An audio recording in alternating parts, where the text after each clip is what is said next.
Ready to grow your team and get some help managing your online store? In this video, I'll show you exactly how to invite staff members to your Shopify store and control what they can access. Welcome back to Guide with Samuel. Adding team members is a sign your business is growing, and Shopify makes it simple to delegate tasks securely. Let's bring your first staff member on board. First, from your Shopify admin, navigate to Settings in the bottom left corner. From there, click on Plan and Permissions or just Permissions, depending on your setup. This is where you manage everyone who has access to your store. On the Permissions page, you'll see a button to Add Staff Account. Click it, and you'll be prompted to enter the new team member's email address.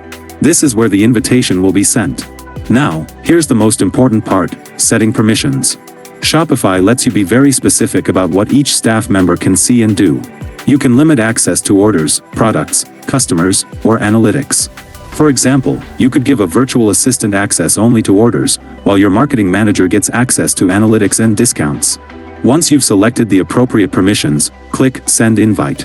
Your team member will receive an email with a link to join your store. They'll need to create their own login, which keeps everything secure. A crucial pro tip, always follow the principle of least privilege. Only give staff the permissions they absolutely need to do their job. This minimizes risk and keeps your store's sensitive data, like your finances, secure. You can always edit their permissions later if their role changes. And just like that, you're not running your store alone anymore. Building a team is a powerful step. If this guide helped you delegate effectively, please give it a like. What's the first role you're hiring for? Let me know in the comments below. To learn how to manage your store on the go, subscribe for our next video on how to set up Shopify on mobile. Thanks for watching.